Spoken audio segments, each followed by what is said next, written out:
sentiments. And I wanted to tell you what you probably, of course, already know, that all land in the state of Connecticut was once Indigenous peoples' territory. And it's important for us to understand the long history of how we came to reside on the land and to seek an understanding of our place in that history.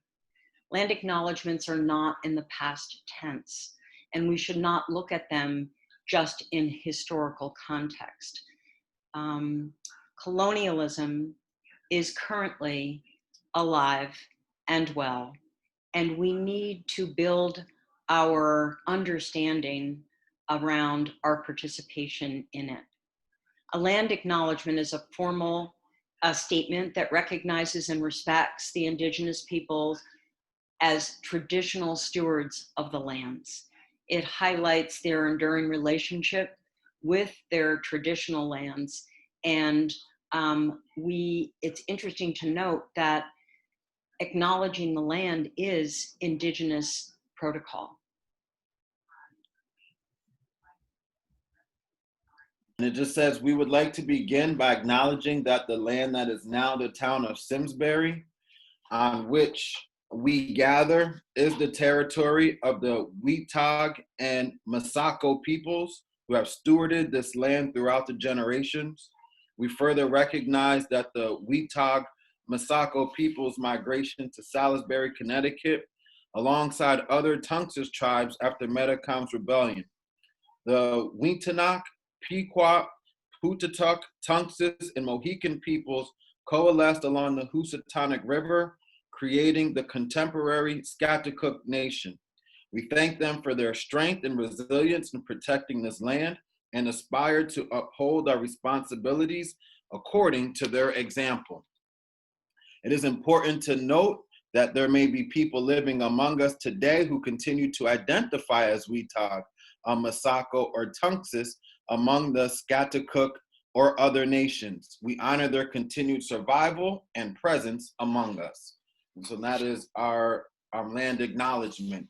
And so next, moving forward, what we like to do is introduce our panelists who have taken their time out this evening to share, to educate, to allow us to learn. And I'm sure even as they share that they're able also to learn some things themselves. And so we are just able just to be thankful for this time and at the time that they have taken to join us this evening.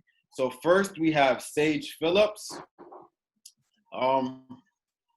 if you can, from the Penobscot tribe from, I believe, Maine. She's the president of the Yukon NAISA, which is the Native American and Indigenous Students Association. We also have Sophia Paul, who is Taino, and she's also a member of the Native American and Indigenous Students Association at Yukon. We also have joining us tonight, Austin Cerio, who is a Simsbury resident of the Chikorin Shakari Urban Indigenous Collective. That is a part of an organization that he belongs to. And lastly, we have Ariel Richer, who is from Venezuela and Trinidad and Tobago.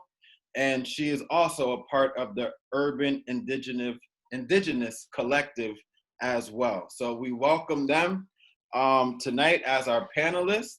And just we look forward to, what it is that they have to share with us this evening. And so we are just greatly looking forward to this time. So yeah, so we're just gonna keep moving forward. Actually, we'll give each, I'll start with Sage, if she could just give a, just an introduction of yourself, Sage, who you are, what we need to know, what we should know about you, that type of thing. But give us an introduction. Great, thank you. Good day, Louise, no child Benawapskiwi. My name is Sage Phillips. I am a member of the Penobscot Nation. We are one of 4 peoples that make up the Wabanaki peoples of what we now know as the state of Maine. We are the people of the Dawn. So I'm actually coming at you tonight from Benawapskiwi and Wabanaki territory. I'm just happy to be here. I want to thank everyone for having us panelists and for putting this together. I am a student at the University of Connecticut in Stores. I'm a junior double majoring in political science and human rights with a minor in Native American and Indigenous studies. Hopefully one day I'll be a law student, but we'll get there. So yeah, I am also the student coordinator for the Native American cultural programs on our campus. In the past couple years, I've really been trying to build up our Indigenous community and show our administration that we need to increase our resources for these students. So I kind of hit the ground running with that when I got to UConn, and hopefully I'll be able to build it up before I leave. So yeah, thank you for having me again. All right, yes, thank you for joining us again. And so next we have Sophia. Hi, I'm Sophia. I'm of Taino descent. Tainos are one of the tribes of the Caribbean. I'm specifically a Taino from Puerto Rico. Tainos were the first indigenous people to come into contact with Columbus, and because of that, the majority of Tainos were wiped out within a few generations. But those who survived assimilated with the slaves and the Europeans.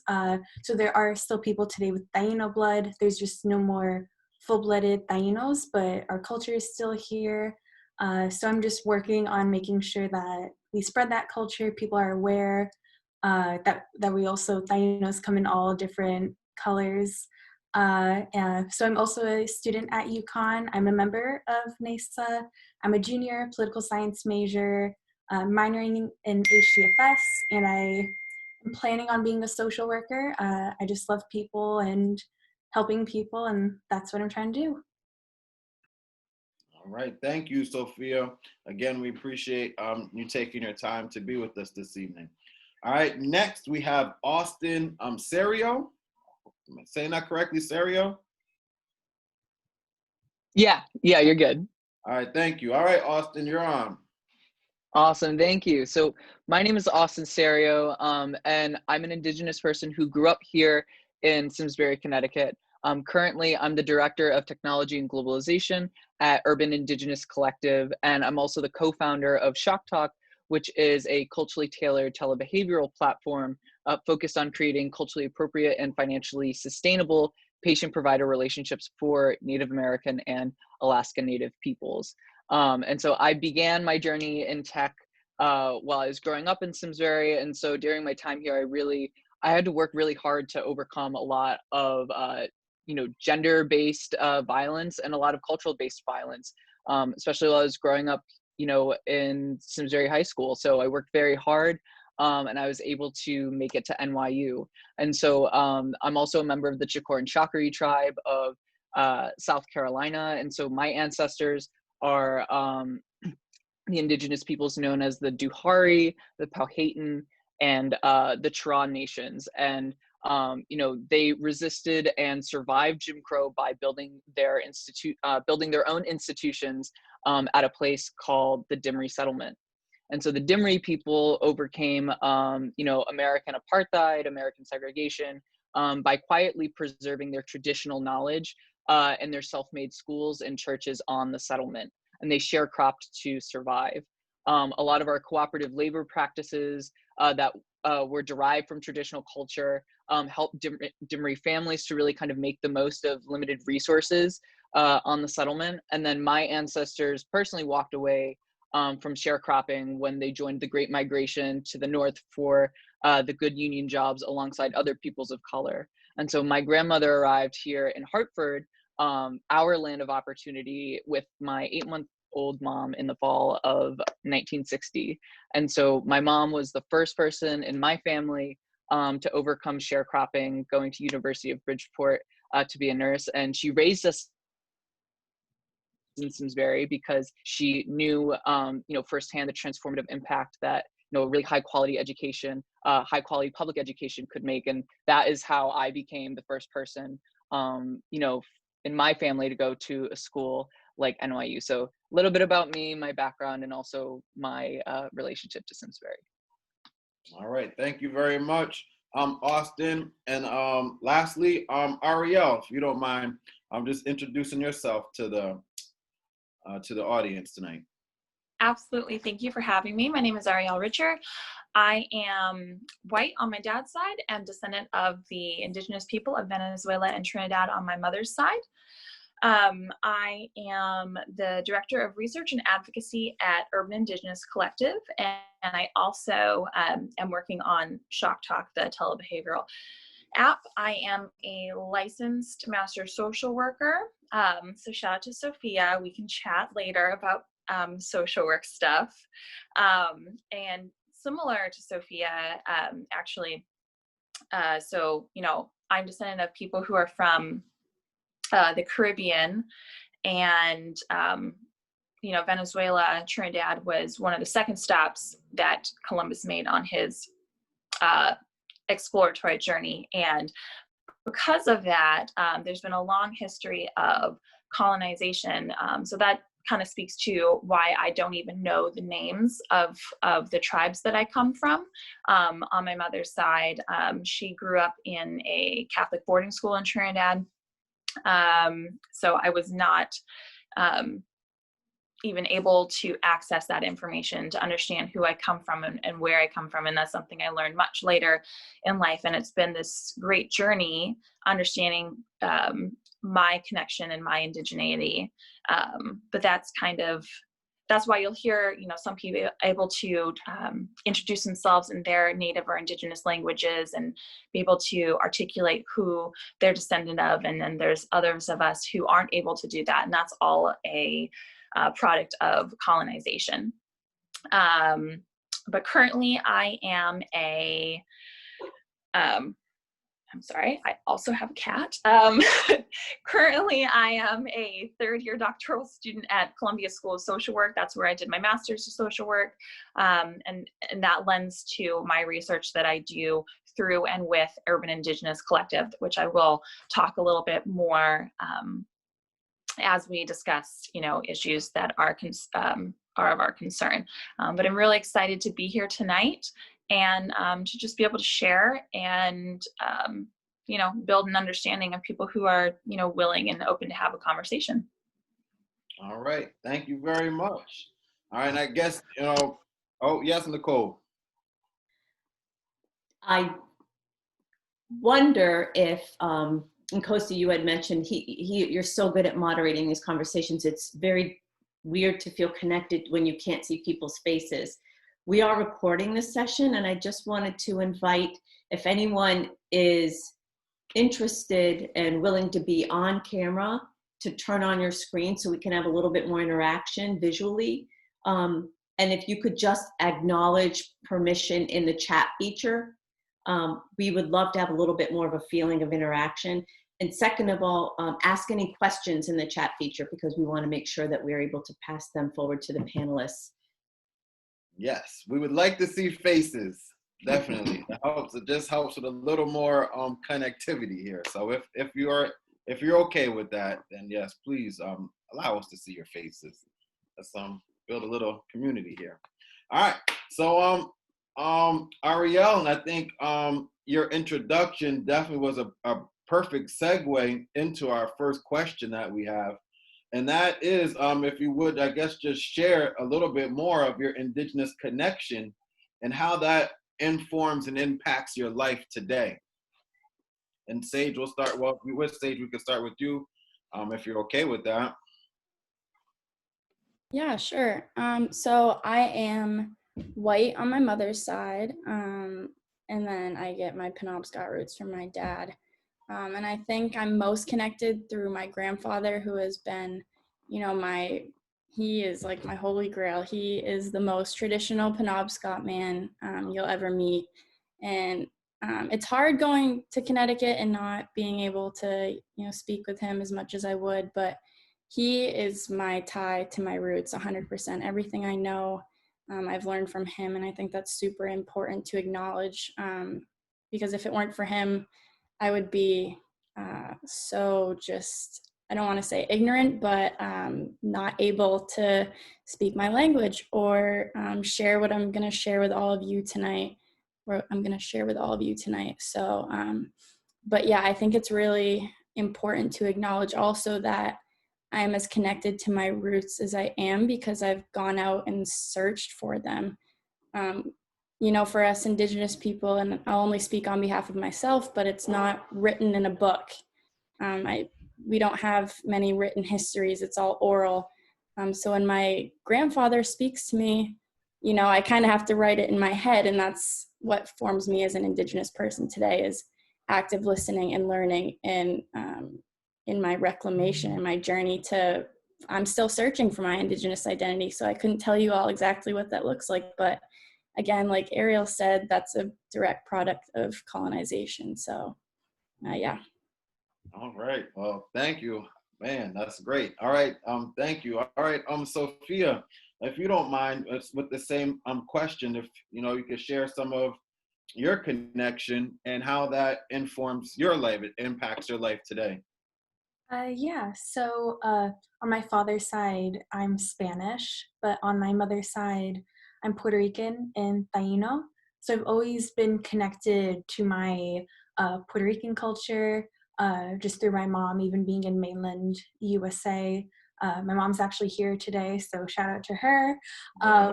And just through her, I've been able to be as connected with Puerto Rico as I've been able to, because I did grow up in a very white area in upstate New York before moving into New York City. But through her also, I think with my mom, I've had this, just passage, just going through into our culture, learning more about being Taino, because there aren't any full-blooded Tainos today. There's no real connection to it except for museums and what we can find online. And so we've just joined this movement of Puerto Ricans, both in Puerto Rico and in the mainland USA, going back into her history and realizing that, yeah, there may not be any more full-blooded Tainos, but that doesn't mean it is in our culture, and we can't just let it die out. So I've just been trying to be as connected as possible. I've been to museums in Puerto Rico for Tainos, just trying to understand how my people lived, what they went through, and trying to stay as connected as possible. And so thankful to my mom. All right. All right. Thank you very much. Thank you for sharing as well. And Austin, also with you, the same question. If you could share some of your Indigenous connection and how that informs and impacts your life today. Totally, yeah. So on my dad's side, I'm Italian. So like my dad's side, they're all, classic Italian immigrant story, folks who came to Harlem, moved up to Bronx, and then my father came out to Connecticut. But on my mom's side, like I said, my mom comes from sharecroppers, who came from South Carolina. And so I come from first contact people, and there are lots of nations who are first contact people, but I actually come from people who were the first to receive contact in the 13 colonies. And it intersects with the stories of our other panelists here talking about, what happened to our Taino brothers and sisters in the Caribbean after the Spanish had exacted so much cruelty and violence on the Tainos. Those Spaniards actually came north, and in 1521 they made first landfall to the 13 original colonies, and they took some of my people into slavery because they had done so much damage to the Taino people who were already there. And so as a result of that history we are approaching literally 500 years of first contact for the 13 colonies. As many other of my other colleagues here have already said, colonization has impacted, what we are sharing, today, and what we're not sharing today. And specifically for myself, I can say, growing up in Simsbury, I always knew, I was Indigenous. Like I grew up eating grits, eggs, and bacon like every Sunday. That is not something that people in Simsbury do. Like and and after I got finished eating my grits, eggs, and bacon, we'd go out and we'd do collective yard work and stuff like that. So just always knowing my roots and knowing where we came from, but also fighting for an education that would allow me to recover, the history that, I kind of want to share with everyone. And that was part of getting the history that I would like to share, was also a product of having to survive Simsbury and becoming one of the first people in my family to go to a school like NYU. So having said that,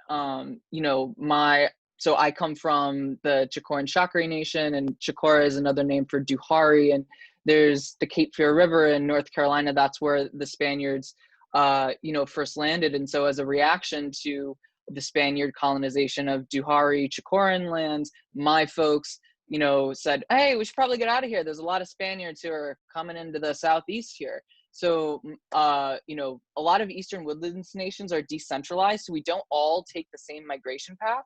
But some of my folks said, hey, it's getting a little crowded with the Spanish down here. We're going to dip up to the north. So some of my folks migrated up to Virginia. And so my folks traditionally we're Siouan speakers, we're Tutelo Sioux, but we have traditionally lived cooperatively with Algonquin people and practiced Algonquin religion. And specifically practiced the Powhatan branch of the Algonquin religion. And so my folks had a lot of friendships with Algonquin nations. So we got together with the Algonquin nations in Virginia, and we're like, hey, there's a lot of folks who are like showing up at our front door. We should probably stick together. So we all banded together around like 1580, 1590. And lo and behold, the British show up at Jamestown in 1607, literally like right across from where we were. So then as a reaction to that, then my folks then came back down to South Carolina, where they formed the Dimmery settlement, where my mom is from. So a little bit about my history, but like I said, that history comes after a very long, hard fight, after much struggle. And as folks have mentioned in terms of language, it's been a really big fight for us to really, properly recover, our language. And there's still debates about it. But we are fortunate enough to be able to have enough of the Tutelo language that we can, do what we need to do with it. So that's just a little bit about my background.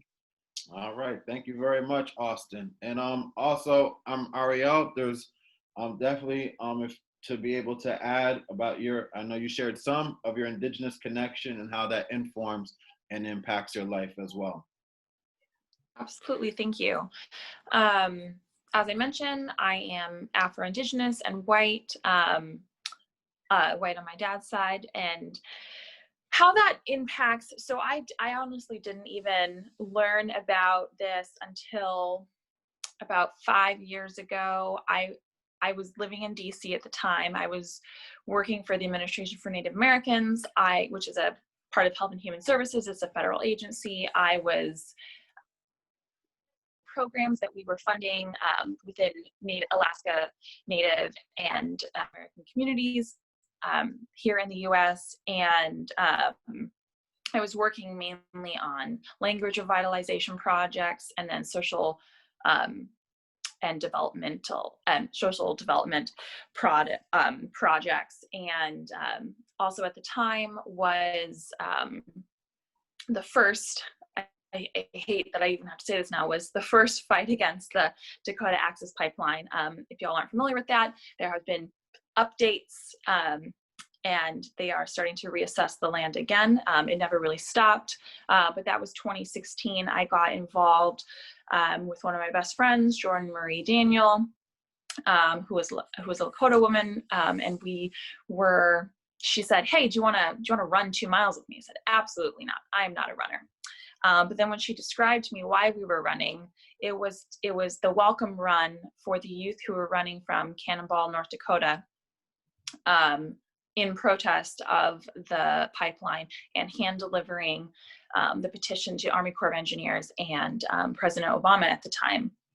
So I have always respected, or I guess not always, I have learned a respect for the land. I have learned that part, but it wasn't, I guess it was great foreshadowing because I didn't know. And then, a year later, my mom just casually drops, "Oh, I remember hearing my grandma speak our Indigenous language." And I think it was just perfect timing that I was already doing the work I was already in those spaces.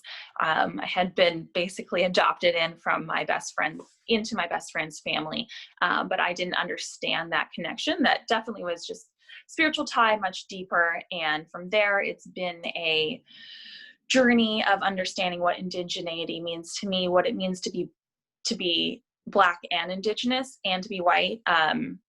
You know, you may hear words about blood quantum or full-blooded or half or part, or people breaking themselves down into percentages. And something I've learned is that I'm not going to reduce myself to saying that, well, I'm half this, I'm half this. No, I'm Afro-Indigenous, I'm white, I'm Venezuelan, I'm Trinidadian, I am of the Indigenous people, because that's just a tool of, you know, white supremacy and colonization to, I guess, dilute who we are and cut us down into these little pieces that and kind of allow people to say, oh, well, you're not enough, or you're too much of this. And that's, you know, we've seen in policies that if you're Native, it's been this policy of trying to erase people and, you know, dilute who they are and have them be less Native. And then on my other side is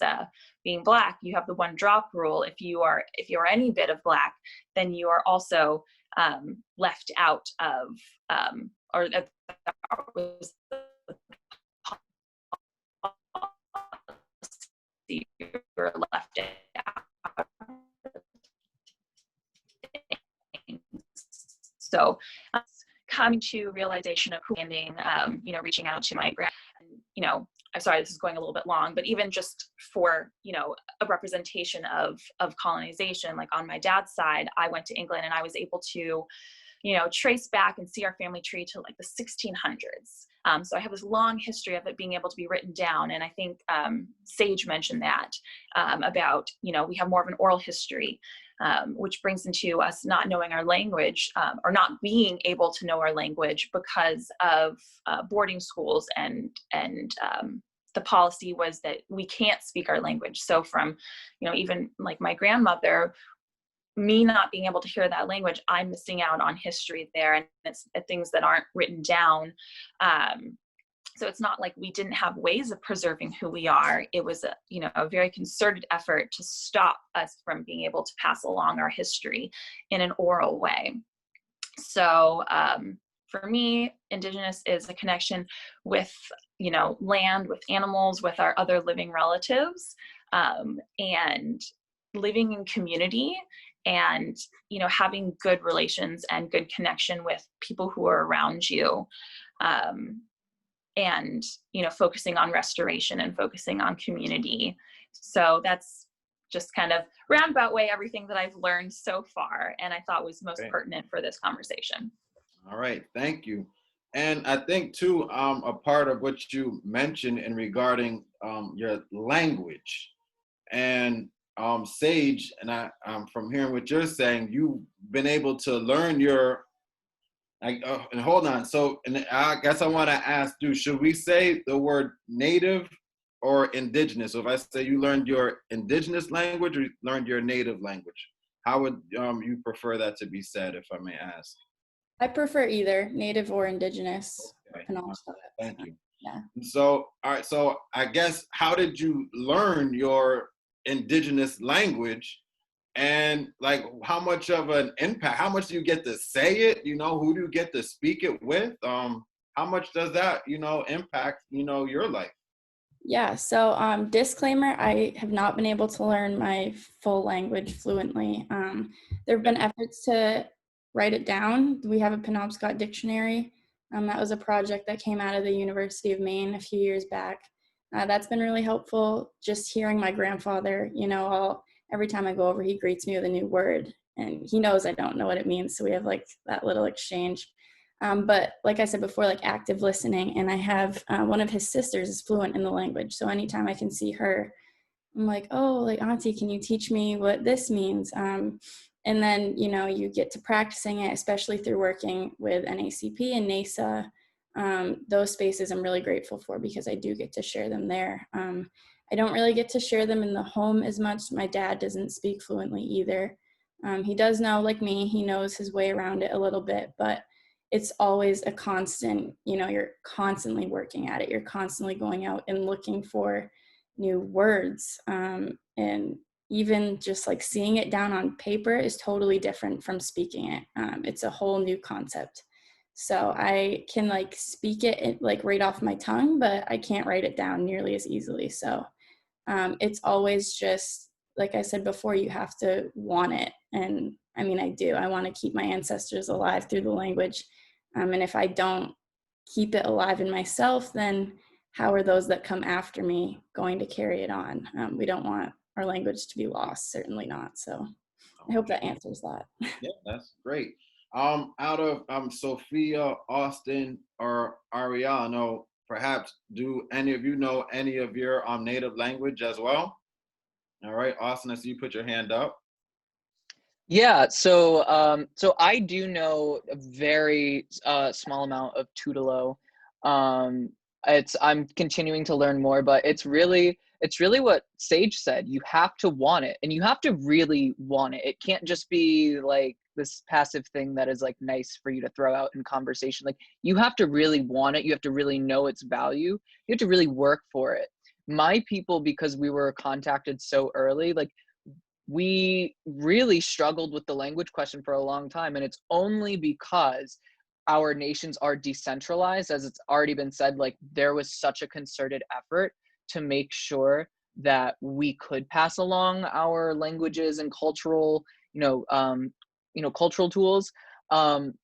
Some of our folks, who didn't go to South Carolina, who didn't stay with our, my folks because we're decentralized, some of my folks joined the world's oldest continuing democracy, the Haudenosaunee or Iroquois Confederacy. Right, And so, yeah, and so some of my folks were living with the Haudenosaunee, and because of that, long chain of events happened that they were able to find a Tutelo person who was extremely old and record enough of the language that now we can go back and use those pieces to then reconstruct the language. So having said that, like, if you want to speak the language, like you're doing a lot of work. And so you got to really want it.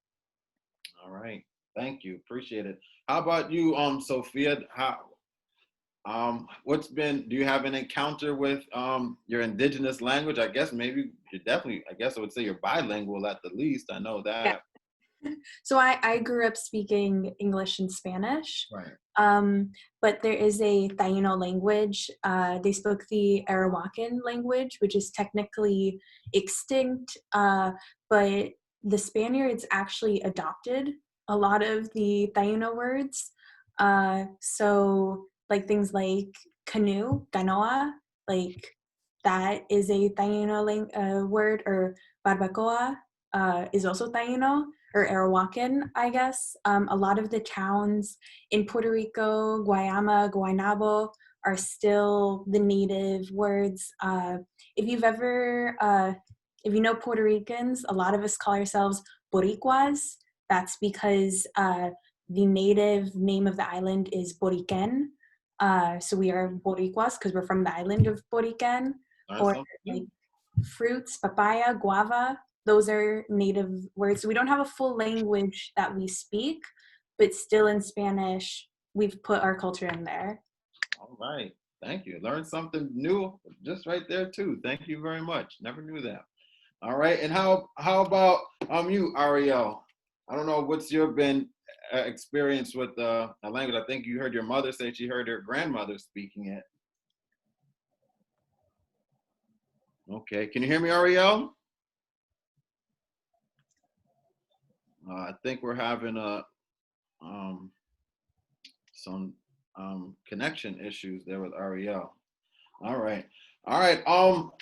Wow, man. Well, thank you all again for sharing. Can you hear me, Ariel? Yeah, besides Kosi, that, can you hear me? Yes. Oh, Ariel, we can hear you now. Ariel, okay. Because you were going in and out a little bit earlier, so I don't know if we have to try to reestablish connection. Okay. Can you hear me now? Yes, we can. Okay. Well, all I have to say is I'm I really don't know. I'm still learning who my people are. And the farthest I've been able to trace is the Kalina from Venezuela. But my mom growing up in Trinidad, they were colonized many times. So English was her first language. English was my first language. And then I speak French because I lived in Canada. But that has nothing to do with my indigeneity. Just another language of colonizers. But I'm eager to learn, like echoing what everyone else has said. It is work, because it's not something that is easily presented to us, where like you grew up in the public education here, or even private education, you're going to be offered English. That's not, I mean, just even moving from Canada to here, it's not, even learning a second language doesn't seem like a very important thing. So, being able to speak your Indigenous language is even less of a priority of, policymakers, but it is personally for me. So I am very interested in starting on this journey of learning more about my family. It definitely got thwarted this year because of COVID. So I had plans to go to Venezuela and go to Trinidad, but obviously that is not possible right now.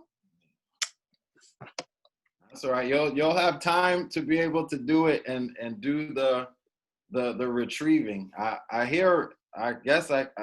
Geez. All right, I'll let y'all talk. This is great, because I was gonna say I went to Ghana, and that was one thing I learned about myself. But you have to go and you actually have to learn. I learned about the origins of my name, and you learn some things about yourself that you will not hear otherwise. And so sometimes you have to go on that journey. You have to go on that search, and then you just you learn so much about yourself, and it just helps with your worldview, and it definitely just helps you build up, a little bit, a more confidence, understanding, substance of who you are as an individual and then what you're connected to. All right, so many of you in your introductions, it sounds like you said you prepared something that you wanted to share. I know we have some questions I definitely want to be able to get to, but I want to kind of know, I think, what it is that you've taken the time out, that you wanted to prepare, that you took the time out to prepare, that you want to share with us. And so I want to give, the floor, to be able to do that. So I think, Sage, you had, I don't know, spoken first, but you were kind of the first one to mention that you have prepared something. Is that an okay time to hear, what it is that you wanted to share with us? Yeah, I guess I can share a little bit. A lot of what I try to do in my work is demolish misconceptions. I think that's really important because especially K through 12, we get fed a lot of incorrect information. I know I grew up in a predominantly white town, and our reservation was a 2-minute drive down the road, and no one ever heard of us in our education. Everyone thought, our high school was formerly known as the Old Town Indians, and people thought that was an honorarium to the Indians that were once in the town.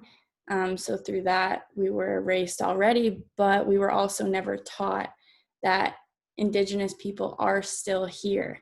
And, I think that's really important to my own Indigenous identity, is how can I go out and reclaim it if no one thinks that it's valid and no one thinks that it's here? Another misconception that really is harmful for me, especially, is my light skin and my lack of certain Indigenous features. That does not make someone Indigenous, and I think it's really harmful that people have the audacity sometimes to ask me my exact counts, my exact blood quantums, because I do know them. We are the only people that have to know right down to the decimal. I ran into that issue my freshman year of college trying to process scholarships. You have to know your exact decimal in order to be counted. And the only other thing I can think of that we use that for is dogs. So it's not ideal to be able to let people regard you in that way.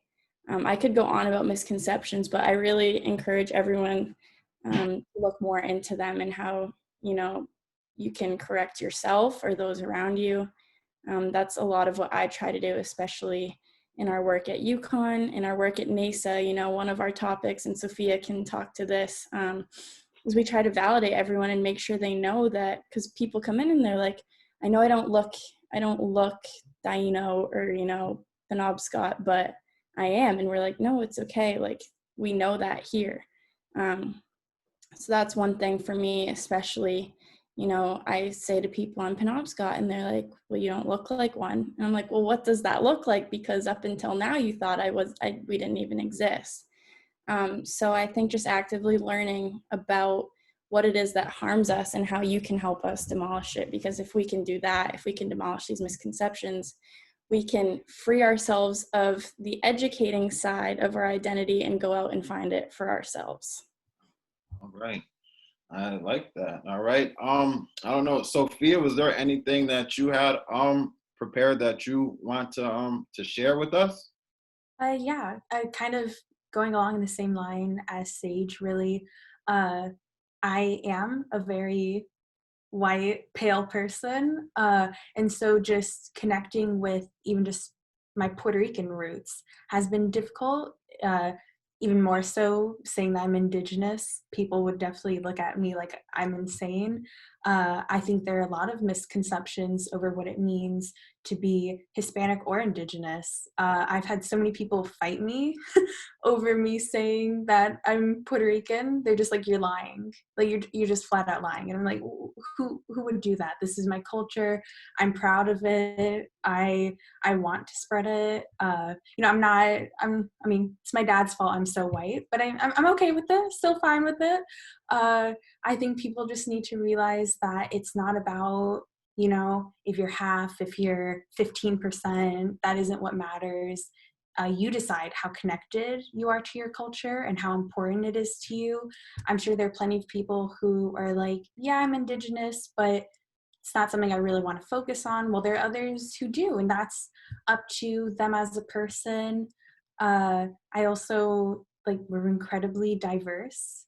Like, we're not all brown, we're all not super dark skinned, where some of us are very white and pale, and that's okay, and that's beautiful. We're still beautiful, we still love our culture. There's nothing wrong with it, and I think that's something that people just need to realize. It is a focus of NASA, which I love. When I joined UCNC and NASA, it wasn't with the idea of me, oh, I'm being Indigenous that I'm joining. I just joined because I love being involved. And it was just in like my like interview for it, I was just like, yeah, I'm Taino, but like in my mind I was like, oh, I'm too white though, aren't I? But they're very open and accepting, and that's what it needs to be. Yeah. Right. All right. Yes, it's hard sometimes when you wonder yourself if you fit the description or not, you know, but I mean, at the end of the day, you still have to go out and represent, you know, who you are. And so that's the best, you know, that you can do. You try to be someone else, you'll get yourself in a lot of trouble, you know, trying to do that. So you be, you know, who you are and keep it real, or be real with yourself as you see it, though, you know, and not according to someone else's standards. So how about you, Austin? I know, is there something that you wanted to share with us a little bit as well? Yeah, definitely. And I think just to Lloyd, I think it's actually going to also touch on your question. And so a lot of, you know, my colleagues here have brought up, you know, this issue of colorism. That's what we've called it in a lot of, you know, the spaces that I've been in. And so there is, as my colleagues have already mentioned, like, you know, it's not we are not to be held responsible, you know, just for the way that we look, on top of the fact, you know, that there is no sort of like, well, you don't look like X. But the other piece that I want to kind of touch on is not only is, you know, should we understand that there is just a huge diversity in Indigenous communities, but the other thing to understand is Indigenous peoples were surviving settler colonialism. And I can only speak to the South because that is where my knowledge comes from. That's where my family comes from. But at least as far as the South goes, they were literally resisting apartheid. So in order to do that, right, American apartheid was based on, it was based off of social Darwinism. So my folks are actually white passing because, like, if you think of the phrase survival of the fittest, it was essentially an adaptation so that way we wouldn't get lynched when we went into town. So for folks to kind of hold people responsible because they look lighter than what a stereotype dictates we're supposed to look like is so harmful and really does play into the core of that settler colonial narrative and that use of blood quantum. So every time, like, you know, folks open up this conversation or attempt to open up this conversation with Native folks about, oh, well, what's your blood quantum? What's your percentage? That person asking that question is bringing up hundreds and hundreds of years of really genocide and pain and violence. And it's only there to destroy and erase people. It's a social construct to destroy and erase people. So just to the question about, you know, do we see the part about being considered like 3/5 of a human as a part of this conversation? Absolutely, because as has already been mentioned by my colleagues, that's the one drop rule. And they apply the one drop rule differently to one group than they do to the other. But again, it's the same thing, is to keep us down and to keep other people in power. So absolutely, it's all part and parcel of the same thing. And I just want to wrap this up by saying this, you know, we are all interconnected by these issues of settler colonialism. All right, thank you very much. Ariel, how about, do you have something you wish to add with this topic, you know, as well as just something you also wish to share? I feel like my colleagues have covered not everything. They have covered much under this topic. I have my work as a doctoral student and research is on intimate partner violence, violence against women, which brings me into kind of what I wanted to discuss. I don't know if we were, do we plan to go through more of the questions? I know there was questions about current issues. Happy to talk about it today. Yeah, we could definitely get to that. Definitely. I did, I wanted to perhaps speak to a word that came up. It was about misconceptions. And so that was a word that came up, and I guess we still deal with, you know, perhaps the misconceptions, whether we're dealing with, you know, holidays of Thanksgiving or whether we're dealing with holidays of Columbus Day, which you see much more of a push going towards now to be called Indigenous Peoples Day, you know. So I guess we could go, like, what are some of those, you know, misconceptions that I guess you're trying to maybe rewrite? Are you trying to erase? And when talking about days, I mean, what about a couple of weeks, we're going to be celebrating Thanksgiving, you know? We went through Columbus Day. So how would you speak perhaps to some of the misconceptions of those days, and just how much of a part of, you know, American culture, you know, that, you know, they are? I think on this one, I may pass it over to my relatives who are descendant of people from what is now known as the U.S. Just because of some of those misconceptions affect me differently, and I think are maybe I'll pass this over to the other three about, you know, Columbus Day and Indigenous Peoples Day and Thanksgiving, because we have a great history of people who, and, you know, Austin is a first contact descendant, so I think they can speak differently to those misconceptions. Okay. Yeah, Start? Yeah, that's fine. oh, sorry. Oh, okay. I can definitely speak to Indigenous Peoples Day and Thanksgiving. In Maine, we no longer celebrate Columbus Day. There was legislation passed, so we only have Indigenous Peoples Day here in Maine now, which is awesome. For me, anyone who continues to celebrate Columbus Day is just further committing harm against us and our communities, and validating that what Columbus did was awesome and right, and it simply wasn't. And I think my relatives can agree, but just the concept of Columbus Day in itself is harmful. As for Thanksgiving, my family personally, and I sat down with my grandfather about this a few years ago, and I said, Gramp, like when you walk in on Thanksgiving, you always say like Happy Thanksgiving, because we do gather and we have a meal.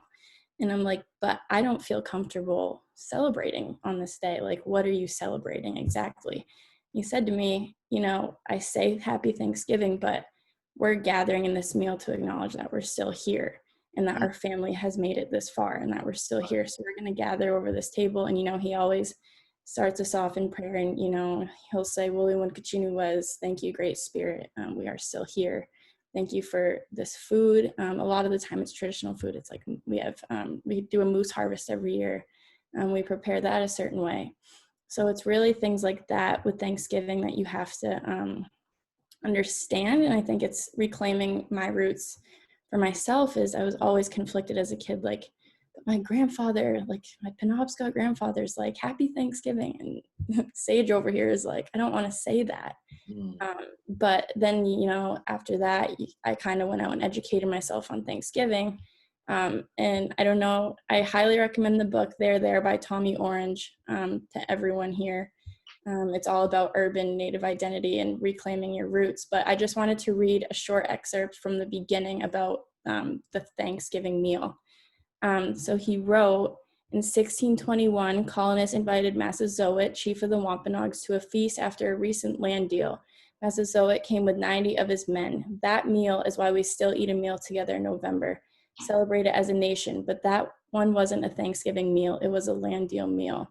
2 years later, there was another similar meal meant to symbolize eternal friendship. 200 Indians dropped dead that night from supposed unknown poison. So I just encourage you to go out and educate yourselves on what Thanksgiving really came from. I keep mentioning, misconceptions in our K-12 education. Like when I was in second grade, they wanted us to make like feathered headbands out of colored paper, just things like that. So I hope in passing that knowledge along to you all today, you can bring that to your Thanksgiving table and remember what this meal really came out of. And I hope my relatives have their own perspective on the matter. But it was really healing for me, good medicine to hear from my grandfather that we are not celebrating that meal, but we are celebrating the meal in front of us and the fact that we can even eat it and be together and in our resilience to be here today.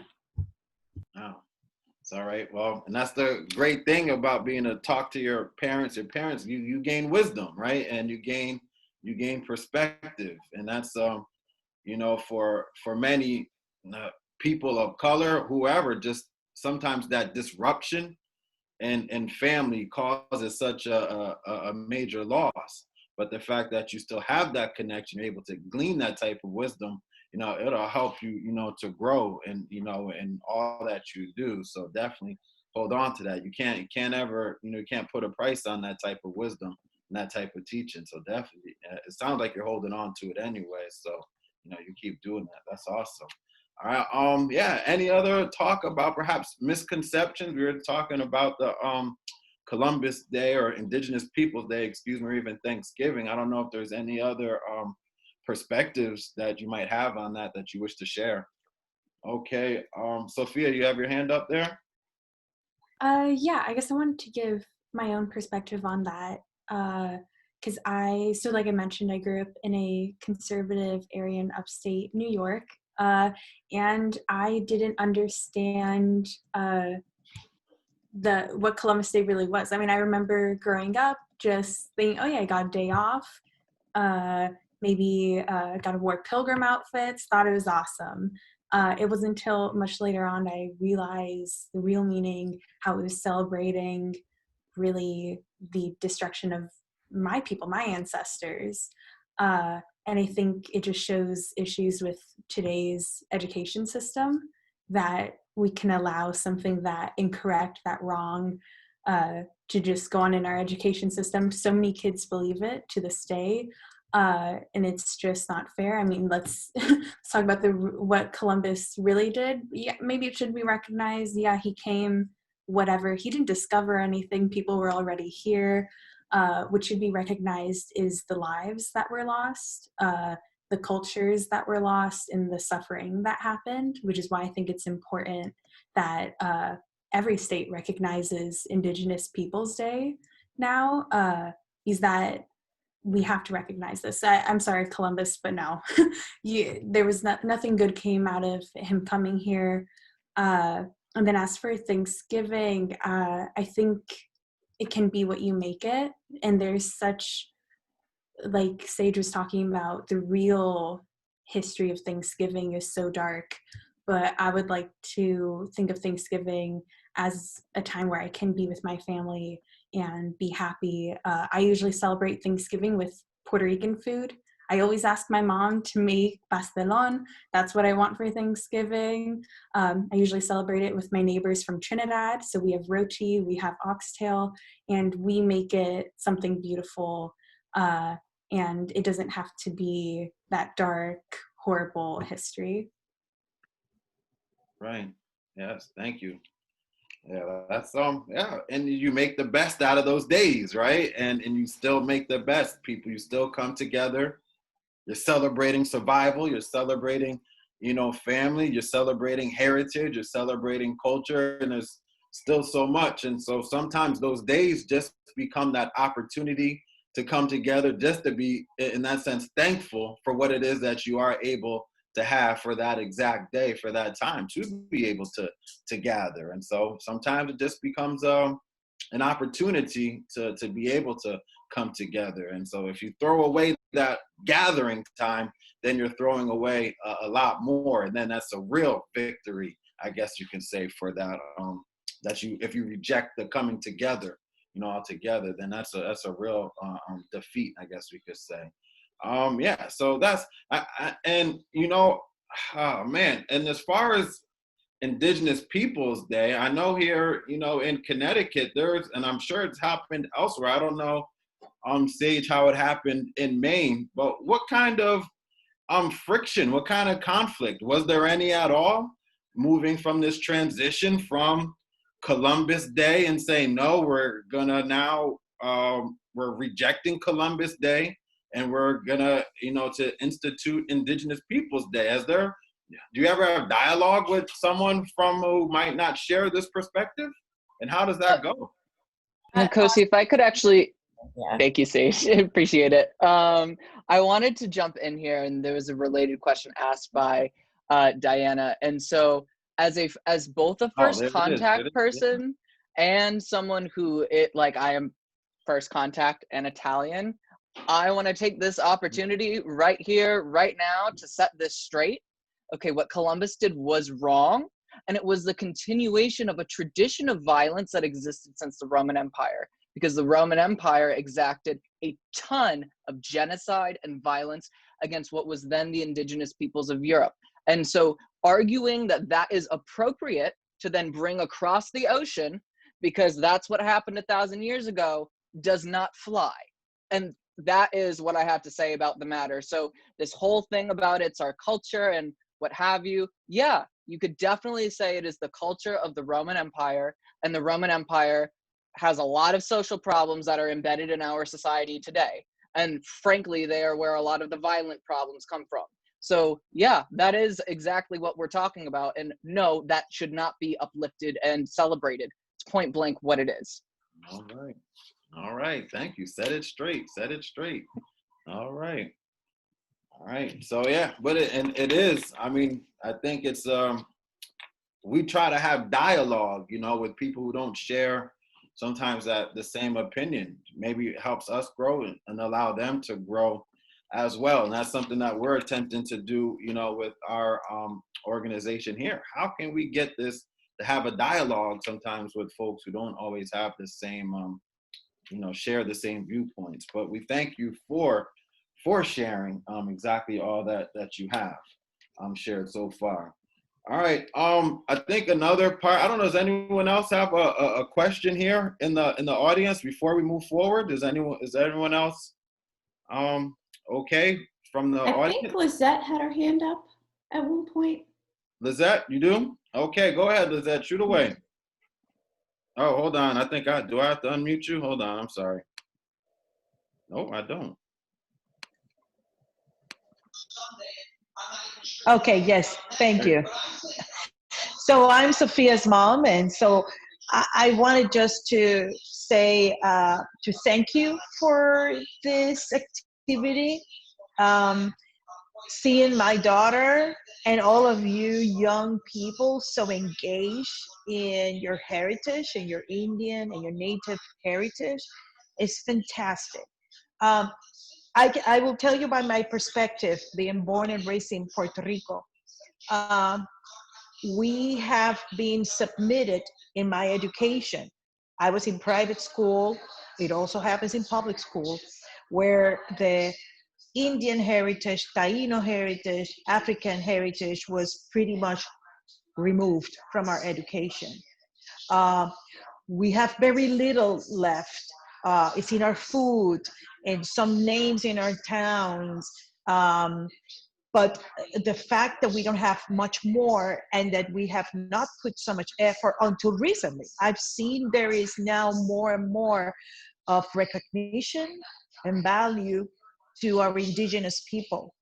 And that now this younger generation, you're pushing it through, transmitting this information, putting it to the light. And this is all related to this colonialism and imperialism that you have discussed.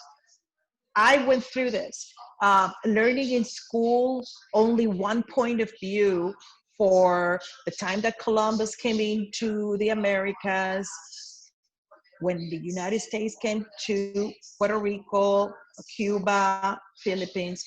That was all the point of view of the conqueror. And our voices or our history was silenced.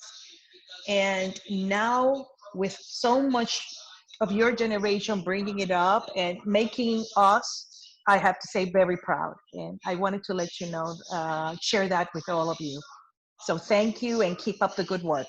All right, awesome. All right, that's good. Thank you for sharing. You're welcome. Awesome. And I guess, man, we're doing okay.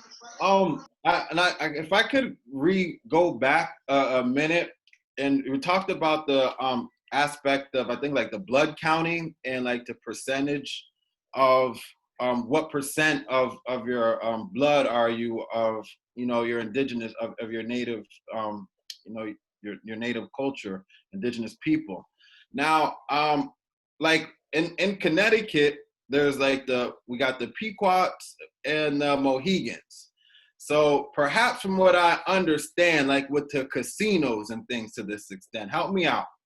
Now, from what I understand, like if you want some of this money, you have to prove your lineage, right? You have to prove who you are, that you belong to such tribe, that you belong to such nation.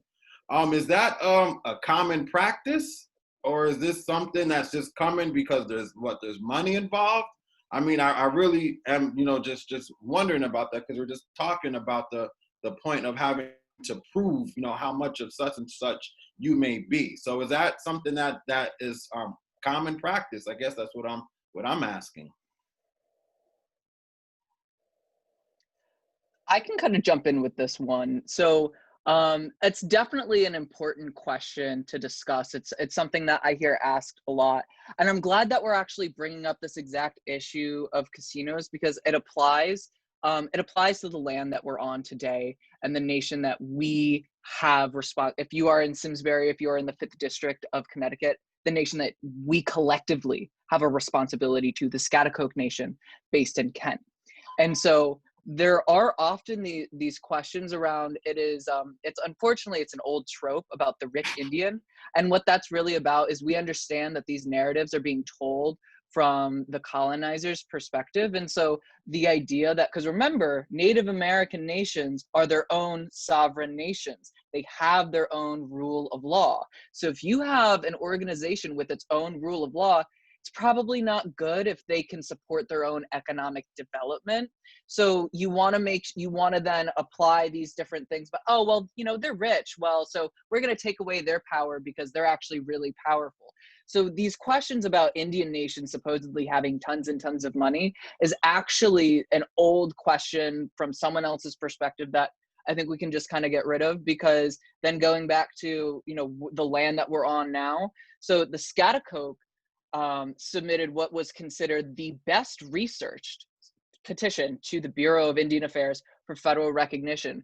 They were granted federal recognition in 2004, only to have it rescinded on Columbus Day in 2005. And I think we all know that by rescinding someone's federal recognition that they worked like 40 years on Columbus Day was about letting them know who was in charge, who was making the decisions.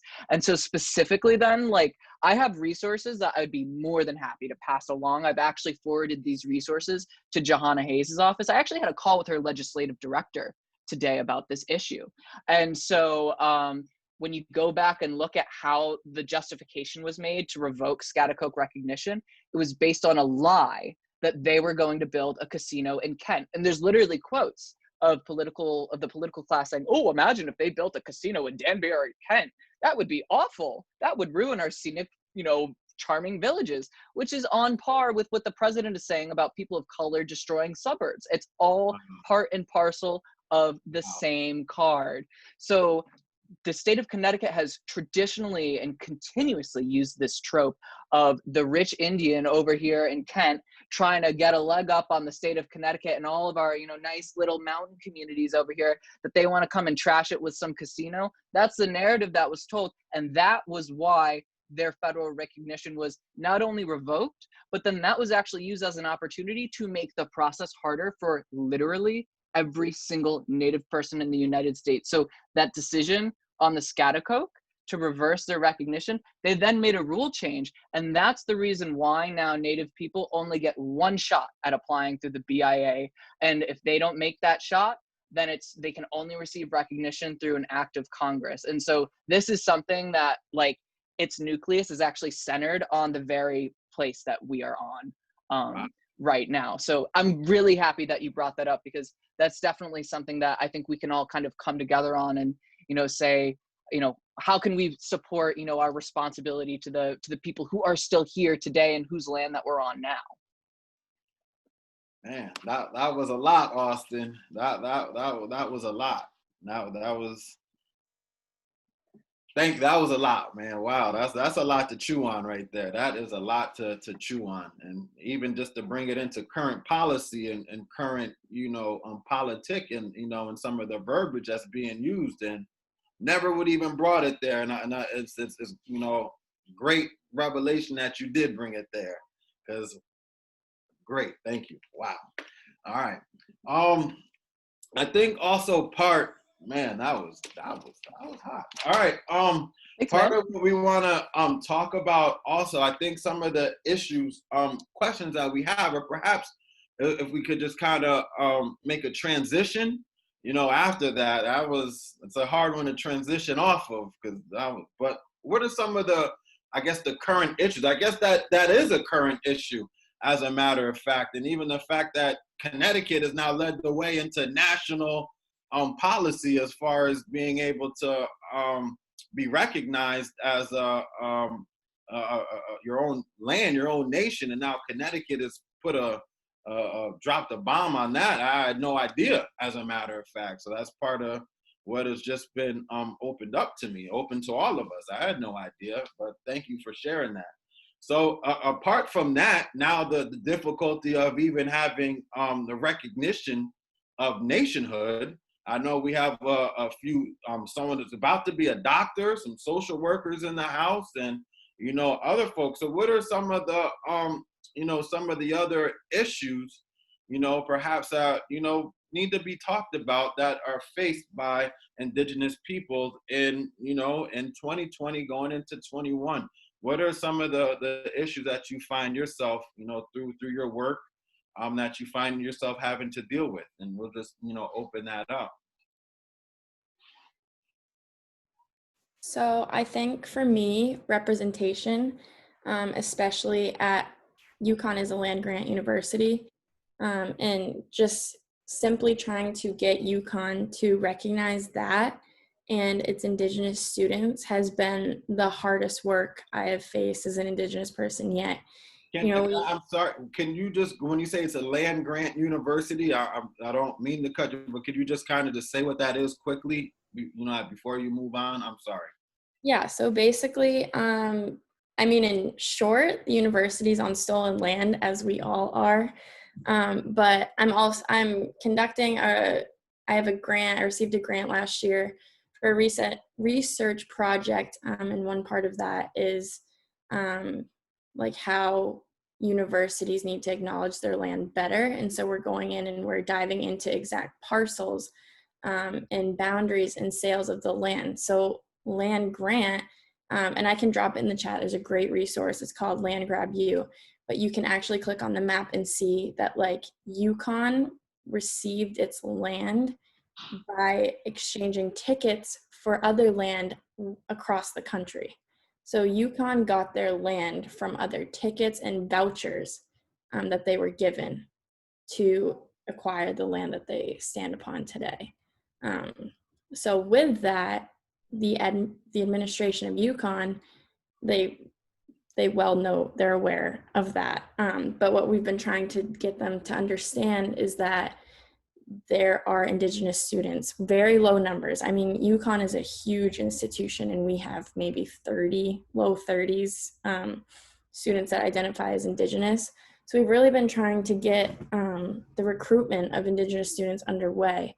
Especially, we've been working really closely with the Mashantucket Pequot Tribal Nation and their youth on various grants. And Sophia can speak to that a little bit about the mentorship program we just launched. But the biggest challenge I've had is representation. And again, with that comes looking like I do. And, I mentioned earlier the scholarship problem. My tribe gives me a scholarship every year for books and tuition.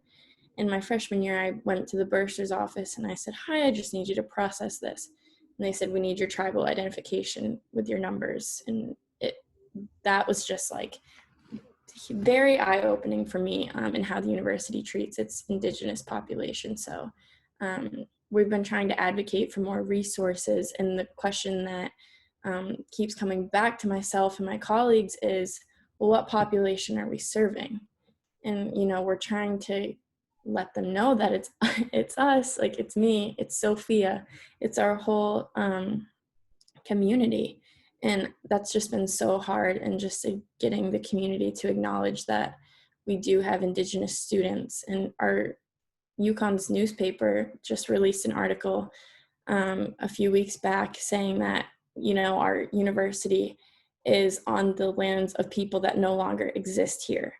So we see it every day. We see the misrepresentation and, just, again, demolishing these misconceptions. So, I wrote a very nice detailed email to the editor, but yeah, I think that's my biggest thing, is just getting people to understand that despite looking how I do, like, I'm still valid as Indigenous. So. All right. Thank you. Is anyone else just to maybe just talk about what are some of the current issues that you deal with as Indigenous person, Indigenous individual? What are some of the issues that you're dealing with? Yeah, hop on in. Ariel, are you there with us? Oh no, she's not. Ariel? No, she's not. I'll jump in. Is that better? Yes. Okay. So I'll jump in here. I mentioned a little bit earlier that I'm a doctoral student at Columbia School of Social Work. My area of research is intimate partner violence, and working with Urban Indigenous Collective, or founding it, co-founded it last year with a group, about 5 of us. Austin is part of Urban Indigenous Collective. I am the director of research and advocacy there. We recently were just funded for the development of a missing and murdered Indigenous women, girls, and Two-Spirit individual database Wow. in the New York City tri-state area. So we have embarked on this journey to remember and honor and notate who's missing and murdered, but it's dual. So it's that to write down who's been missing and murdered, but also to hold accountable the federal, state, and other local law enforcement and justice organizations. We've talked a lot about erasure today. We are often, as Indigenous people, erased in narratives, erased in actual representation, but we're also erased in the numbers. We are often an asterisk. So that's the reason that there hasn't been a lot of any justice for missing and murdered Indigenous women, girls, and Two-Spirit individuals. I mean, even recently we just saw on CNN that they'd broken down on the polls who was voting for whom, and they had written white, Black, Latino, and something else. So natives were something else, and not even to mention that there were no mention of people who are mixed, which is also a point of erasure. But just to like bring an understanding, you know, about 84% of Native women in the U.S., you know, have experienced violence at some point in their lifetime, and that's as of 2016. And you know, many have experienced physical, emotional, and financial abuse as well. So, you know, I think these are things that aren't discussed as much because, again, we're this asterisk in research. So that's what this database is bringing light to, and we're partnered with Sovereign Bodies Institute, who is on the West Coast down in California, and they have been doing Anita Lucchese. She's also a doctoral student. She's amazing. She has been doing wonderful work over the past several years, unnoticed work, and recently there have been, which I can also share this information, she worked with the Urban Indian Health Institute up in Seattle. There was this great report about missing and murdered Indigenous women, and it brought light to how many missing cases there were, how federal Justice Bureau has not been documenting who has been missing, and if you're not documented, how can justice be done? How will people be held accountable? And you know, something that goes hand in hand with you know, I was trying to find a different word, but basically, you know, the rape and destruction of women is also the rape and destruction of land. Those things have gone hand in hand. So earlier I talked about the Dakota Access Pipeline in North Dakota. When it comes with land extraction and environmental concerns, you are going to see what has been termed as man camps, these large groupings of men who are there to extract things from the land.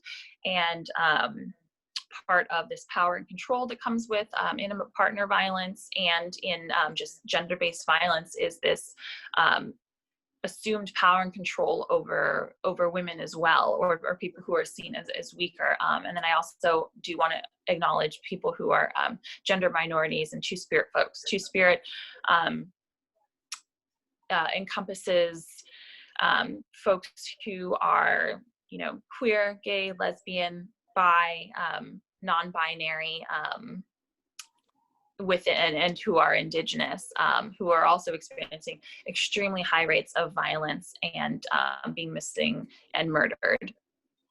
So that's, I think, I mean, that is what I study, that is what I work on, and I'm very excited to be able to kick off this database and do interviews with families and really, you know, honor and remember those who are missing and murdered, and then also hold accountable law enforcement who is not doing their part. I think Austin spoke to it earlier about, you know, his community, you know,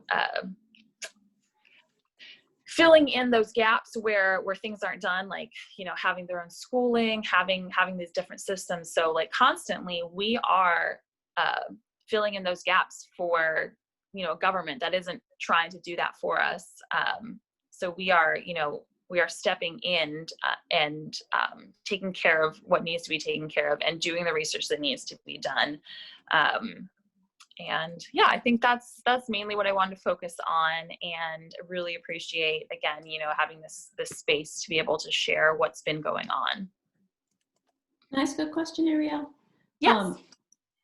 Can you give us a sense, I've researched this a little bit, and there is a federal health connection to tribal health and inequities. It's very, it's known, it's a shared thing. And like the CDC, I think has said that 84% of American Indian, Alaskan Native women experience higher levels of violence. 84% will have violence in their lifetime, from the National Institute of Justice. And these missing and murdered Indigenous women coming from man camps, this is not a small number.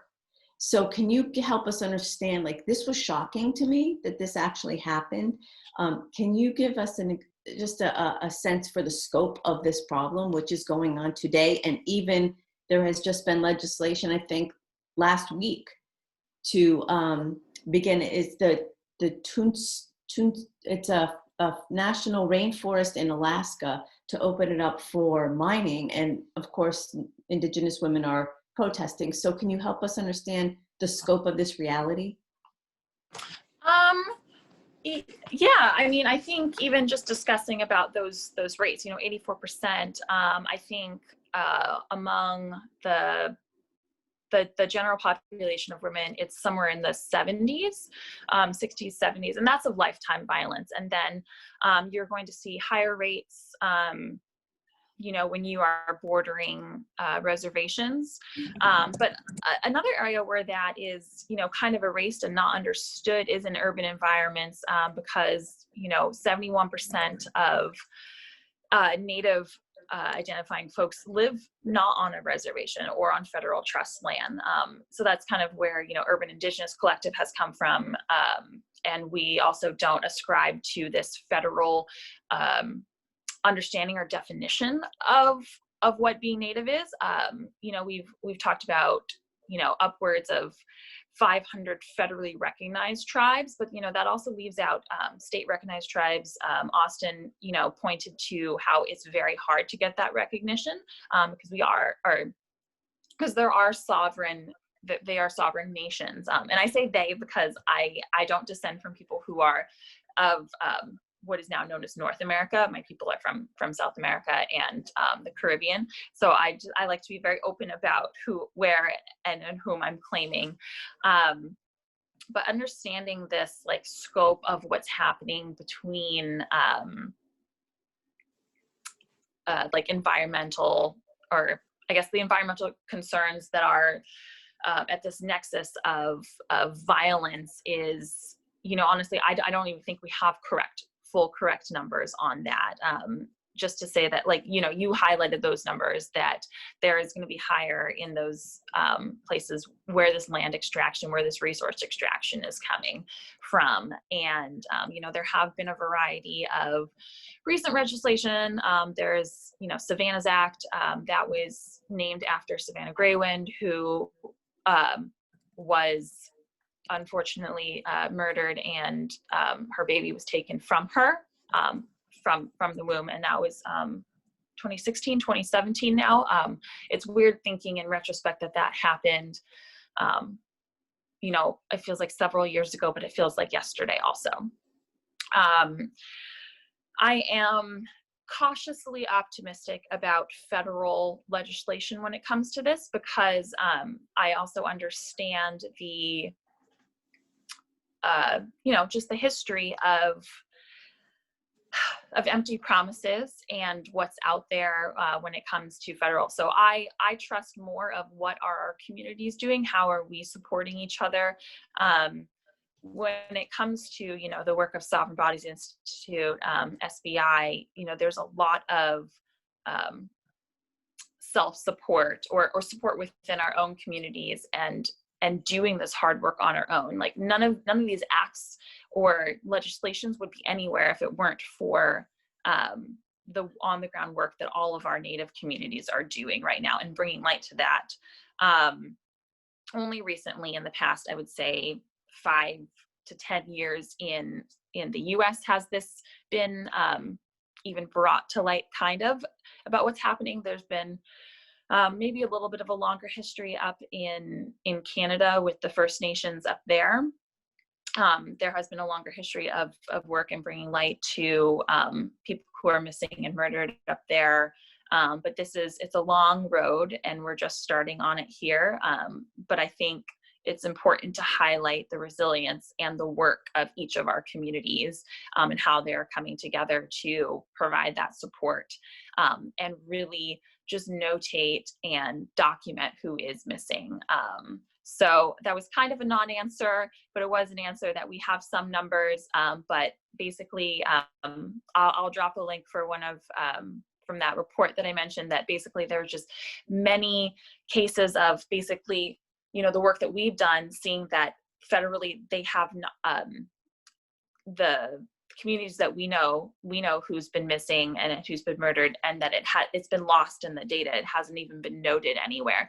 So I think even when you do go searching for this, you have to know to search and understand and trust Native researchers and Native communities. And I say researchers in both ways, as in from this academic sense with the letters and the titles, and then also the Native researchers within our communities who are researchers. And that is part of our, you know, you don't just have to have letters PhD after your name to be a researcher, but there's this long history and indigeneity of understanding who you come from and where you come from and capturing that information and passing it along. But I do want to pass over this floor to the rest of the panelists, and I'm so sorry for talking so much about this. No, that was great. Like, perhaps, and just hearing one of you said a lot there, Ariel. I said you said a lot, but I guess a question perhaps that I have as a result just from listening to you, and the part when you said about the history with the federal government. And I think it's obviously, you know, it's an issue, you know, as a person of color, a man of color. It's hard to get past all the mistrust, right? It's hard to get past the past. It's hard to get past all that. So I guess I'm asking, is there, like, how do you get past that? You know, because I heard exactly what you said. You know, as far as a result of, you know, broken promises and things to that extent. Is there a method? Is there a way, you know, I don't know, alliance, but, you know, how to move? Is there a way to get past that, to get past the mistrust? Is there a way to get past it from your perspective? From my perspective, I mean, I think my colleagues on this panel tonight have alluded to and pointed towards, you know, understanding history and acknowledgement. If government doesn't acknowledge the harms that have been done and actually own up to that, or the fact that no treaty has ever been upheld, like none of them, like absolutely none of them with Native communities, and who are not even just say Native communities, like they're sovereign nations, and the way that like we interact with other countries who are sovereign nations, there's so much more respect. So I think acknowledgement of one, sovereignty, and two, acknowledgement of the harms that have been done is just in my opinion only just touching the surface of some of the initial things that can happen to bring restoration. Like I, you know, as a social worker, I like to bring things back to, you know, one-on-one interactions. Like how do you restore a relationship with something? Like there has to be acknowledgement of harm that was been done, and then there has to be some sort of reparation. Without that, there is no trust, and there can be no no way forward for that. I don't know what that looks like. That is a big task, but I don't think it's, you know, fully impossible. But I would love to hear what you know, the other colleagues think, because, you know, they've had different experiences. I do want to just say the library has graciously offered us till 8:30 because we're still having such an active, engaged conversation. It always happens. We learn so much, and there's so much more that we don't even expect to talk about. So I know each of you probably has things that you want to continue to add. So I will put a survey link in the chat. You can fill that out later, but we have till 8:30. I've got 23 minutes. So 20 minutes we have, 20 minutes. But yeah, please, if anyone wishes just to kind of jump on where Ariel left off, please, I'd like to hear a little perspective on that. Yeah, I wanted to just kind of jump in here. I think there's two kind of really important things going on, which just to kind of touch on the thread that Ariel was speaking about, like none of these treaties being honored, like literally, again, being first contact person, like literally none of them from the beginning for 500 years have been honored. And so I just want to say, like, you know, sometimes like people find out about inequities that have been going on for the past 100 years, 200 years, whatever, which are very pressing and important, but it's like, it's not, this has been going on for literally 500 years. Like this has been going on for a while. So I just really need to like emphasize that, like, people are like, I had no idea. It's like, this is 500 years of like a cover up, basically. So having said that, the other piece that I wanted to just kind of touch on as a contemporary issue is also this issue or question of coalescence. And I want to touch on this because there is this very false, very damaging narrative of the disappearing Indian and disappearing Indian nations. And so there is this very wrong, destructive, harmful narrative of like, you know, just to give an example of like, you know, just a town to say, you know, there's natives living in a town. Well, they're not living in the actual town itself anymore. So I guess they're all dead. It's like, I don't know what kind of history that is, but that's lazy. So understanding that just because natives aren't living in the same town that they were kicked out of 500 years ago does not mean that they just up and died. Like, you got to give people a little more credit. Like, that's not fair. So, you know, understanding that people were like, hey, there's a lot of stuff going on and we've been around here since the literal beginning of time. So we're gonna just go somewhere else away from this mess. And especially in the Eastern Woodlands, a lot of cultures were cooperative. And so what that means is that a lot of cultures were decentralized. So we're used to, in contemporary contexts, of there being like these fixed borders of nation states, right? Like, you know, that there is like this state of Connecticut, right? And that kind of translates really nicely to other native nations like Cherokee. Like, that's really easy to digest. Like, everyone knows, you know, Cherokee, what that is, etc.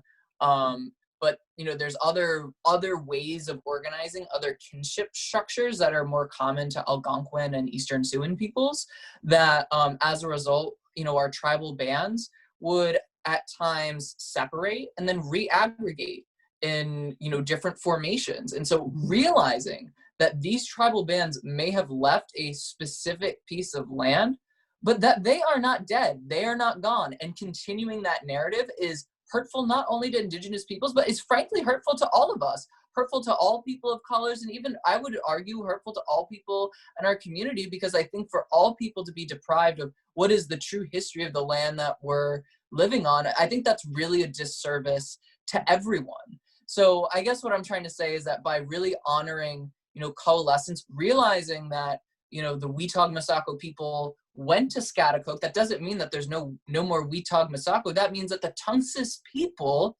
survived by joining with other tribes who now call themselves Schaghticoke. That doesn't mean they died. That means that they survived and literally built something else. So we need to understand that Native nations are incredibly resilient, incredibly dynamic, and they are here. And they're often here in places that people haven't bothered to look, oftentimes near state borders and mountainous regions. Like, for example, we know that there's lots of Native nations with connections in the Berkshire Mountains. Like there's the Schaghticoke, right? There's the Stockbridge Munsee. There's another branch of Schaghticoke people further north in New York, in my neck of the woods down in the south. There is the literal largest nation east of the Mississippi River. The Lumbee Nation is in North Carolina. It's like one of the swing counties in North Carolina, and no one even talks about it. So there are these huge nations that are literally still here, usually tucked away on state borders. And it really is important that we acknowledge that, because those are the people who we have a responsibility to today. And that really what I'm trying to say is, no matter what challenges come our way from the settler colonial system, you know, we've been dealing with this for 500 years. So we've got this figured out and we're still here. So I think, if folks are ready to have that conversation, realizing we're here and dynamic, and we can be in this together. All right, thank you.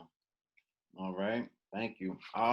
Sage, do you have anything, or Sophia, do you have anything you wish to add? We're talking about maybe some contemporary issues. It's kind of feel like I haven't heard your voice in a little bit. So. Yeah, I can definitely add to that. So for me, and I just had this conversation in a different space the other day, but this whole, first of all, when anything good happens within our federal government pertaining to Indigenous peoples, the question in my head is always for how long? How long is it gonna, ride its course before it's taken back or contested? So yeah, I definitely never take the word to be permanent. The conversation I had the other day was significant to COVID and how, our relatives are still fighting for their land and their health and access to clean water everywhere, especially the land, the fight to keep land or just keep settlers out of the land today, and how COVID really should have been a break from that. COVID should have been, for Indigenous peoples, that should have been the time where we didn't have to worry about our lands. Let's focus on this pandemic and COVID and getting better. And instead, I can remember back in my colleagues can correct me, but back in March or April, I believe it was the Wampanoag who they went back and revisited the treaties and the original documents, and they tried to go back on them. And it was we have this pandemic to deal with, and we're worried about taking land back from Indigenous nations, really.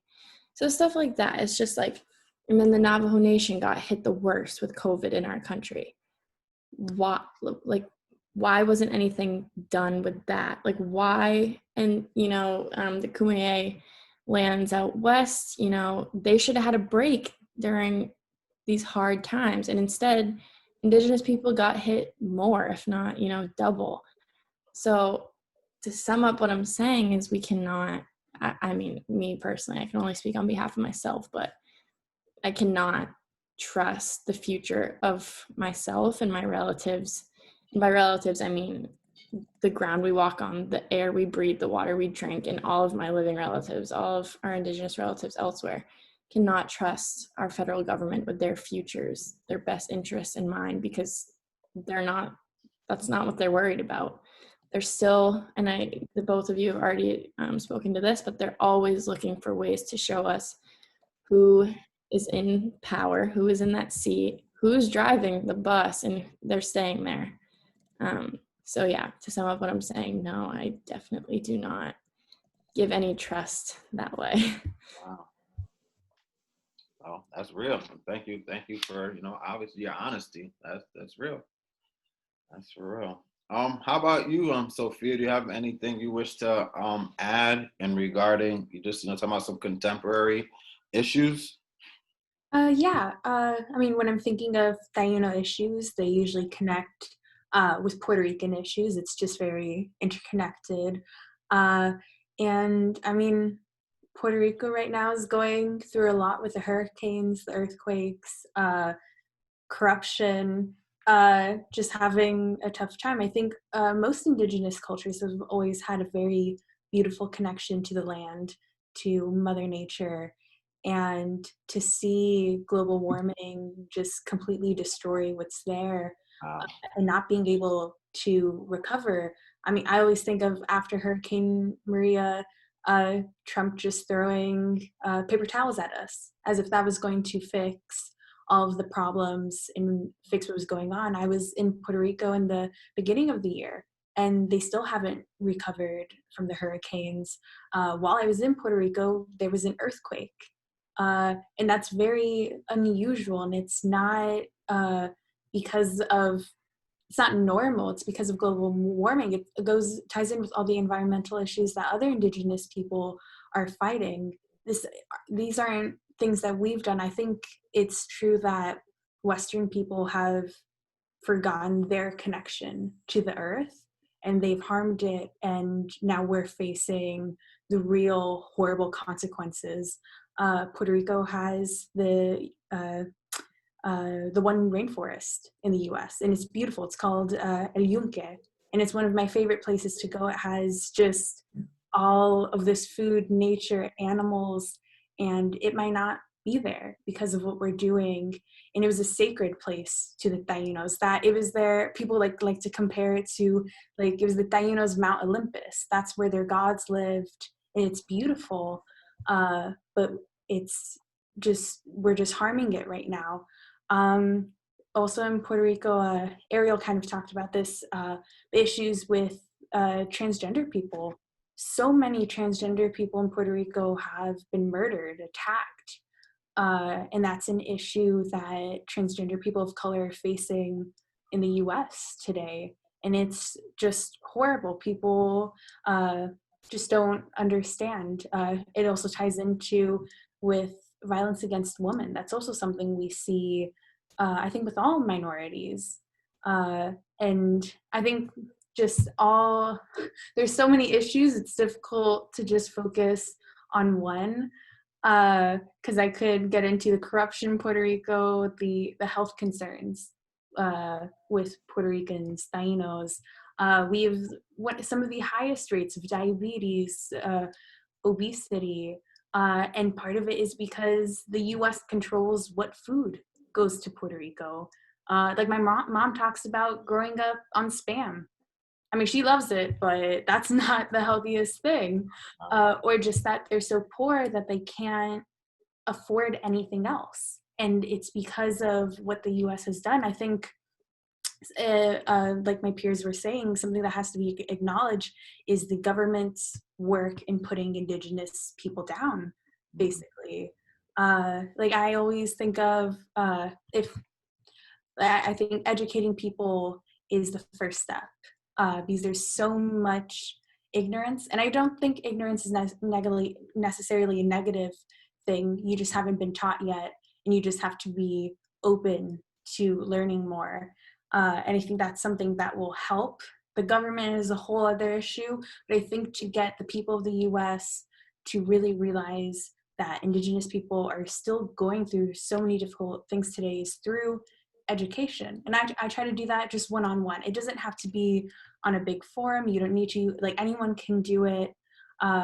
Just talk about issues that are going on today or happened in the past. I had a discussion with someone who decided to tell me that when the US took control of Puerto Rico, the Puerto Ricans had a standing army at that time and could fight the US. And I was just like, where did you get that? Why would you think there would ever be an army that we had? Taínos were very peaceful people. They welcomed the Spaniards when they came. They're very, very, like most Indigenous people who came, very nice, welcoming people, didn't want any violence. And I think those misconceptions are just what lead people to hatred and just ignorance, and people just need to learn, and hopefully we can grow from there. All right. Wow. Whew. Wow, man, it's a mouthful, but obviously we all appreciate just your sharing, just your just being real about things, you know, and just taking the time. I'm always learning, you know, from all these discussions, you know, that we have, and this one is definitely no different, you know, and it's a blessing to see that all of you. It seems that you're into this um, recognition, this notion of community, which gives you this desire to give back, to help you to elevate your people as well. And so that's another you know, component that I'm listening to and that I'm hearing, you know, as you all speak and as you all educate us. Frankly, that's what you're doing. And but it's a blessing to hear that, you know, you're all finding a way to give back, you know, to your community, giving back to your people. And obviously you're learning more about yourself as you continue to do so. And man, and that's part of, you know, the your journey that you have of how you give back, you know. So whether as a doctor, you know, a social worker, you know, perhaps as a dean of your own college, perhaps, you know, at some point, you know, that you're, you know, man, you're doing great things. And so, and I guess that's the point. Don't allow anyone to limit that. I mean, we're running low on time. I know y'all have so much more to say. I know I have so much more I'd like to hear. And so, you know, perhaps, you know, hopefully we could be an available platform for you in the future, you know, as we grow as an organization as well. We're trying to break down barriers. We're trying to do some things as well. And so, you know, we're trying to do the same thing. And as the more we listen, as the more we hear, I think there's that understanding that the work is so broad. You know, I could speak for my own struggles, my own issues, you know, what I'm trying to deal with. And then the more I listen to others, it's just that recognition that, you know, many of the issues are shared, they're intertwined, and it's really not all that separate. And so I hope perhaps up at UConn, you know, that it's hard at a time such as this, but maybe they work on some alliance building, you know, so you'd understand that maybe, hey, there's some other people who might get down in the trenches with you because they're dealing with some, you know, some of the same issues. I was hearing Ariel speak, you know, about people and women who are disappearing. You know, you can't go to the police, don't want to do anything. So it sounds like, you know, another issue of saying that your lives matter as well. And so we're out in the streets chanting Black Lives Matter, but it sounds like you could be out in the street chanting the exact same thing. You could be marching for the exact same thing, which you have been. And so, you know, maybe that's something to work towards. Who are your allies to enlarge, you know, your voice, to enlarge your platform, to enlarge your power, so and enlarge your influence. So, I'm, you know, this has been great. I don't know, what else. We have about 3 minutes, so I guess we just kind of leave it there. But we just thank you all for sharing with us tonight.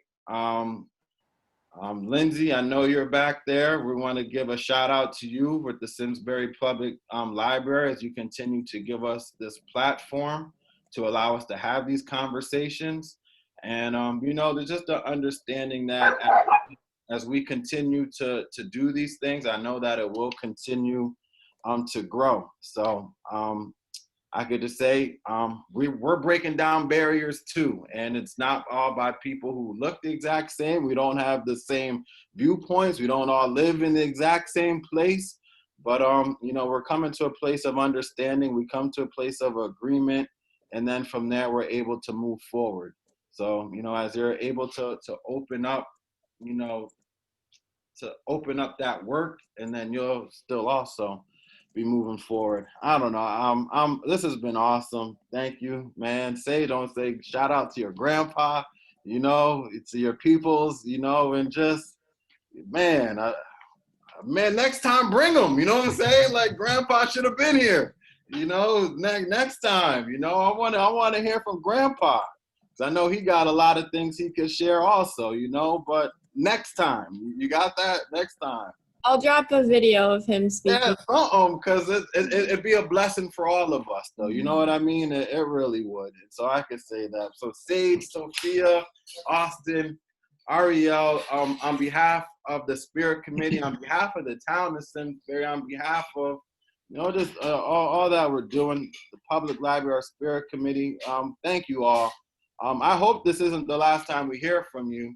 And so that's something that perhaps our committee, that's something we have to work on, because, man, these conversations are a blessing, and we have to just work on our ability just to keep giving this platform. We don't all have to be here, group. It could just be one or two of us, but as long as we could give the platform to allow these conversations to continue, because they got more to say than just to hear from them until next November. So this is a bit much. So that's something we gotta move. All right. So so thank you all. Again, Lloyd, you have something you want to say? So you got your hand up. Go for it. Yeah, I just want to say thanks to everyone. But I'd asked a question, and I asked it for a reason. Is we typically hear the word treaties, and we think that it is rights that were given to the Indians or to the natives. But in essence, what it was the natives giving the colonists the privilege to use the land under certain conditions. And I think if those were truly followed, we'd be in a lot of trouble as a country, because we'd lose a lot. We'd lose the privilege to use all the land, and we'd have to give them back. Okay. Just something to think about. Okay. All right. Well, again, I'd say thank you all for taking the time out. It's a great to meet you. Blessing to hear from all of you, and I definitely hope this is not the last time we hear from you. I wanted to hear more about these organizations, these moves. Man, listen, we'll be in touch again. This will not be the last time. So we thank you all again. Sage, can you give us a good night? Can you give us something in indigenous language? Can you close us out with something that I haven't quite heard before? Before she does that, because there's no competing with that ending, I do want to say that one of the things I've learned from hold on, is let me just stop that for a sec. That when we talk about these things, to acknowledge them and to see the beauty in this culture and to learn and grow together and connect, there's a restoration, which I think the term I'm learning is good medicine. So I feel like these types of conversations help us to have good medicine, to connect better with each other and with what has happened before and what's going to happen going forward. And my favorite podcast of everything that everyone has shared for all these resources is All My Relations. And every single person I heard back from suggested this, and it's really, really good. All My Relations, free podcast, not one since October 12th. I keep looking, but I know they've been busy, but it's a great podcast. So I just want to thank you all, and thank you for the good medicine. And Sage. All right. Yeah, Sage, take us home real quick. We got a minute. I'll keep it short. I just want to say, first of all, Wooly, thank you to everyone for having us panelists. Thank you to the panelists for showing out, representing, and not only here, but in the work you're doing. It was great medicine for me to hear all of your perspectives, and I hope that the four of us can continue working together more beyond this space. It seems like we have a lot of intersectionality, and our ancestors are just like, they're living it up there, looking down on us. So I love it. But I'll just say Wiliwani Nagunsus and Wiliwani Kachiniwez, which first I thanked our ancestors. Their strength and resilience is how we are here and why we are here, and we are direct results of that and what they did to get us here.